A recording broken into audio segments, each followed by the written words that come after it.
శివలింగానికి అభిషేకం చేస్తే ప్రాముఖ్యత చాలా మందికి డౌట్. ఏ శివలింగానికి చేసినా అద్భుతమైన ప్రాముఖ్యత.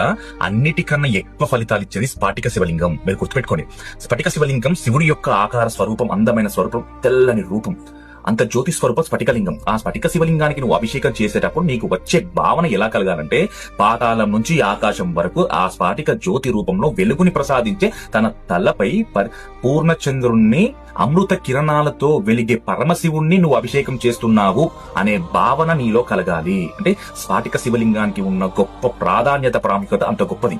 నువ్వు శివలింగానికి అభిషేకం చేస్తున్నావు, స్ఫటిక శివలింగానికి అభిషేకం చేస్తున్నావంటే పాతాళ లోకం నుంచి ఆకాశం వరకు అంతటా ఆది అంతం అన్ని ఆయననే. కాబట్టి నువ్వు చేస్తున్న శివలింగం ఇంతే కావచ్చు, కానీ నువ్వు చూసే స్వరూపం ఎంత, అంత గొప్ప రూపానికి నువ్వు అభిషేకం చేస్తున్నావు.